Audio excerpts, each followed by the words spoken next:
You're welcome back. Less than 20 of the pupils of Biihee Primary School in the Wa municipality have access to furniture. The rest lie on the eroded, dirty and shoddy concrete floor to study, leaving their books and uniforms dirtied and torn. Flip that with the situation at Sing Kindergarten, where the pupils hold classes under neem and ebony trees, using their chairs as tables. Upper West correspondent Rafiq Salam has the rest. Watching from afar, you may think that all is well at the Biihee Primary School until you get closer. The first point of disappointment that greets you is the bevy of broken tables and chairs kept at a veranda in between classrooms. That clearly paints a mental picture of the furniture challenge at the school. Moving to Primary 1, out of a total of 62 pupils, only 8 of them sat on 3 old and weakened dwell decks. The rest sat on the bare, eroded, dirty cement floor in a certain style akin to monkeys and kangaroos.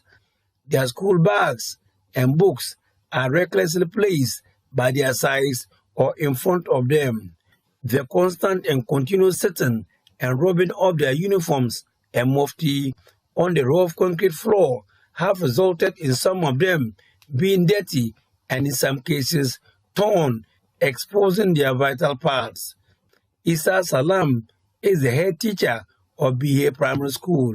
This is a class of 65 pupils, but as you can see, we have only about 10 furniture in the classroom.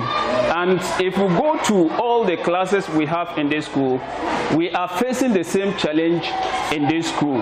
For instance, the Primary 1, we have about 62 children in that class. And if we go in there, we have only 3 furniture. So enter Primary 2, and it is worse. All the conditions that exist in Primary 1 are here. A couple of benches have cooker stands that the people scramble to sit. The cliché in this classroom is first come, first serve, and sometimes it is the survival for the fittest. The bigger ones sometimes outpoise the smaller ones and bully them to sit on the old weak bench. COVID-19 safety health protocols are breached and thrown to the dogs due to inadequate furniture. Those who are lying on the floor, it has a serious impact in terms of their learning, because when they write on the board and they are asked to write, it becomes a problem. Apart from that, their uniforms can easily get dirty, and once the uniforms get dirty, diseases, germs are likely to be transferred to their bodies.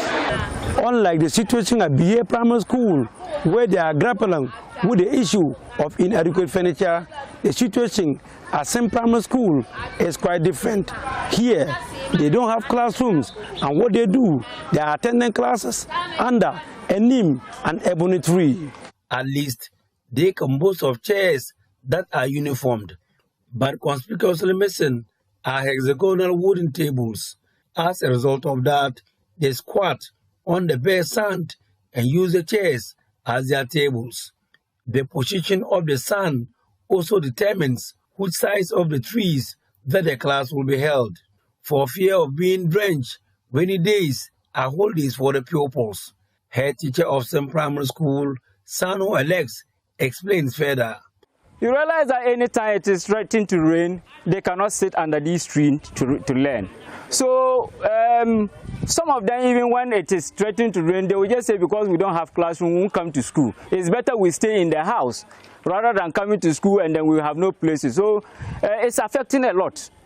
At the moment, we are in the dry season, and you see that a lot of leaves are falling. And these children, when they are falling, their concentration is there.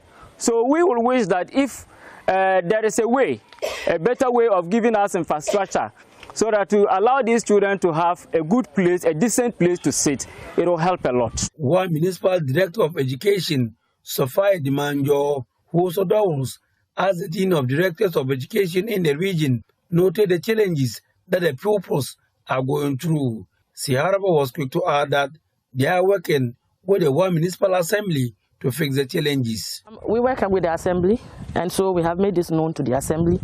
And so we are hoping, like I said, you know, from the beginning of the year, we haven't had our MCs in place. So we are hoping that now that our MCs are getting settled, they will take steps to attend to these issues. And then, like I said, gradually, we'll get there someday. These are the children we call the future leaders of the country. But they are saying that the foundation to that leadership is weak. They are appealing for the authorities to come to their aid. Reporting for Joy News, Rafik Salam, Sing.